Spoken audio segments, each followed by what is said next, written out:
Oh my gosh.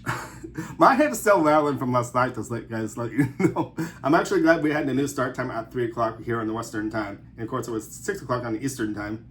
But okay, I'm gonna try pulling through this, which I know I can. I want to give you the results of these matches and my reactions. As you can tell how I look right now. That Bad Blood was a really good pay-per-view last night. So let's go ahead and get started with our first match, which was Hell in a Cell with Drew McIntyre and CM Punk. This feud has been going on for such a long time, and we ended at Hell in a Cell. This was a good way to end it. And before I even talk a little more about this match, you got to, I think Michael Cole was the one that actually mentioned it last night, that this Hell in a Cell has been going on for quite a while. And the only Hell in a Cell match that was the longest was 47 minutes. I think they actually went over that last night, which is pretty incredible, almost covering the first hour of Bad Blood. So with that being said, with the match and everything, this match was brutal. You can even tell how brutal it was because both of them were bleeding. They used different weapons. Drew McIntyre took a toolbox from under the ring. What is under that ring, by the way? There's tables and chairs. And everybody always wants the tables, of course, because they're always yelling, get a table, get the tables, sort of deal. But it's just so incredible what is under that ring. But the toolbox was used as a weapon. A wrench was used. Yes, there's a couple of tables bringed out into the ring this as well, and I think there was like a chair or two this as well too. So there were a lot of things, and beside that, the cell itself this as well too.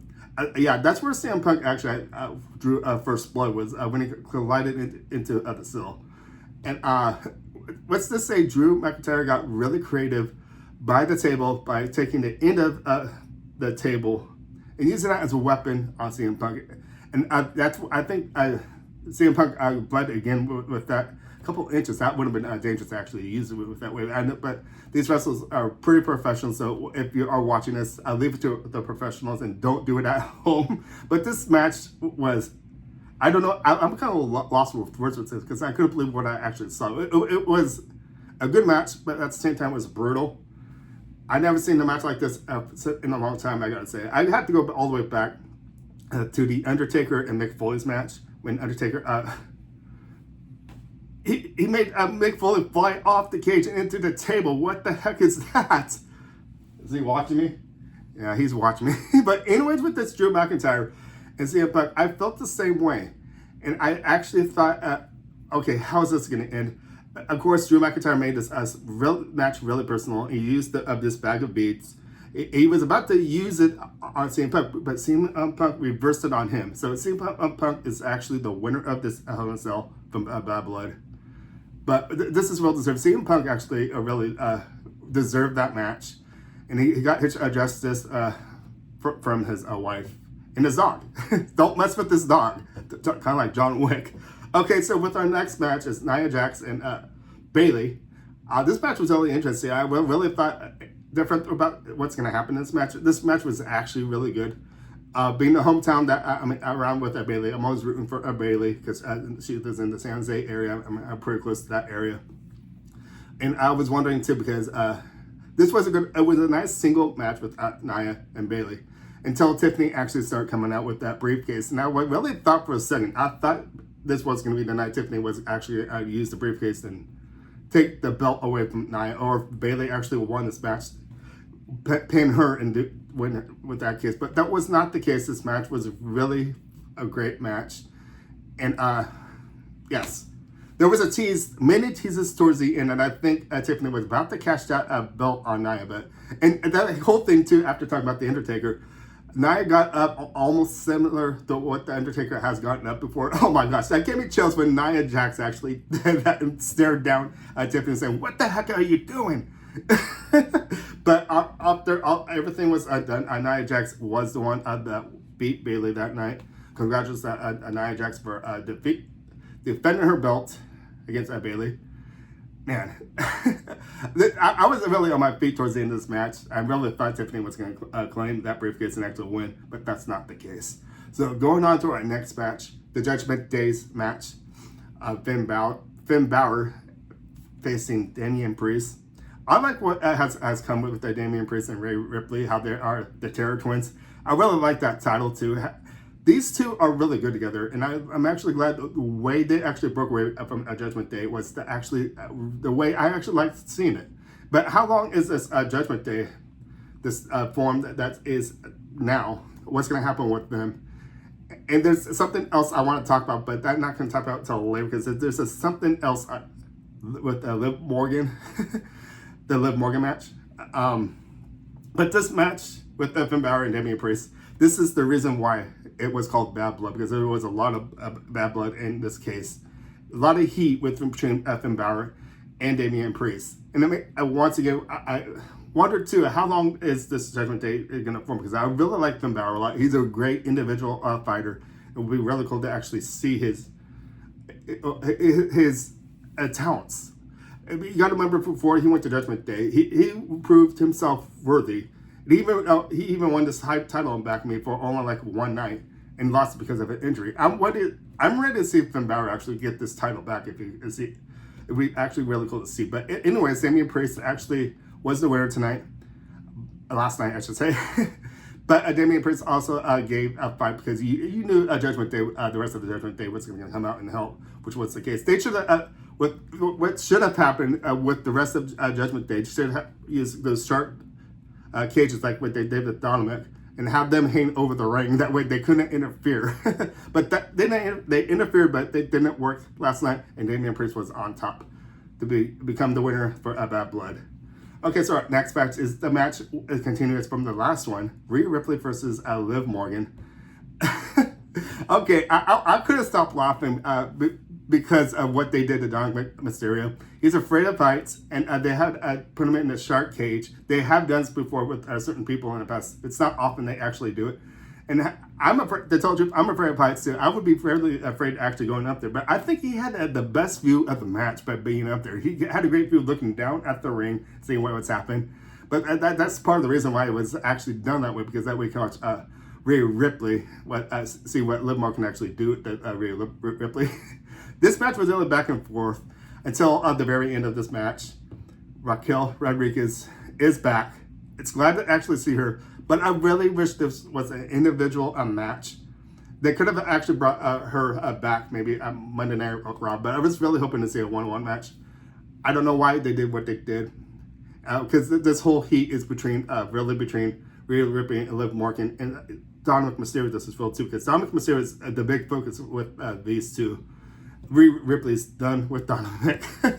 But the thing is, she got a little payback, because Dominic actually slipped out of the cage, hanging from the cage, and Rhea got the candlestick and whipped him like it was like a piñata. No candy didn't come out, no. Maybe the teeth, maybe. But anyways, Liv Morgan retained her belt because of Raquel Rodriguez. But it's going to be interesting what's going to happen with this, because I got to remember too, Raquel Rodriguez and Liv Morgan were tag team partners in the past. So moving on to our next match is the Bloodline with Solo Sikoa and Jacob. This is World 2 for 2. And we have Cody Rhodes and Reigns staying on the same team. This is World 2. I was really interested in seeing how they would actually, I don't know if they could coexist. They did, actually. They made it actually work, believe it or not. And this was really turned out to be a really good match. I was really talking about earlier how Hell in a Cell should have been the last match of the night. But of course, it seems like every time they have a pay-per-view, if the Bloodline's involved, it always seems to be the last match of the night. And they ended it really good, I gotta say. Cody Rhodes and Roman Reigns actually won this match in an interesting way, in an interesting twist I did not see. I know about the Rock situation. There was a lot of rumors about him returning. But Jimmy Uso is back. He's been out for a long time, and it shows Jimmy is still in great communication with Roman Reigns. What's going to happen in this case? Are we going to get a new form with the Jey Uso? Possibly of that scratches my head a little bit, because on Monday Night Raw, Jey Uso is now the new Intercontinental Champion, which I think is really cool. He's really become a really good individual champion. But will he actually come back into that Bloodline this for maybe like a couple of weeks or something like that? That'd be interesting. That way they can actually face this new Bloodline. Or maybe Solo might actually, I don't know, turn on the others. I don't know. Or someone within that team actually turning on Solo. Anything's possible. But the last thing that we saw. We thought that was going to be the end when, what was it? Roman Reigns giving the belt to Cody Rhodes. After like a few seconds later, we hear The Rock's music. If you smell what The Rock is cooking. The Rock is back. The final boss is back once again. With that all being said too, with him being back, what's going to happen with the Bloodline this as well too? Will he actually join with the Bloodline?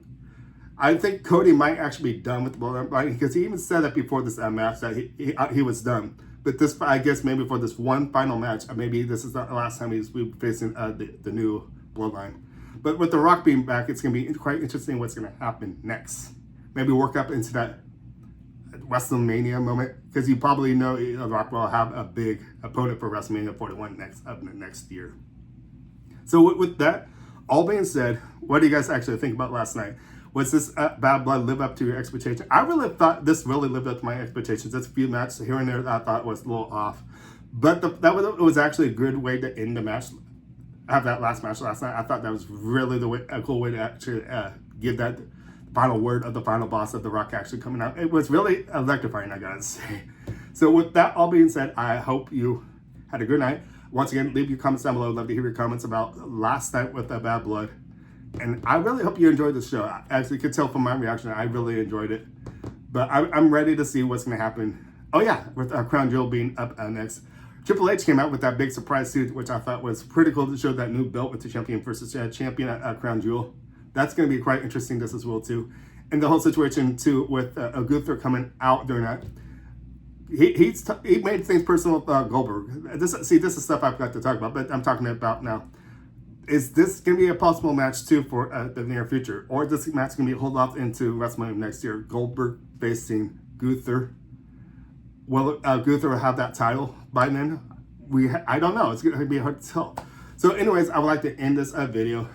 Oh my gosh, what a night. My name is Ryan. Thank you for watching. Make sure to give me those thumbs up, subscribe. And I'll see you guys back for more wrestling talk. See you guys later. Bye.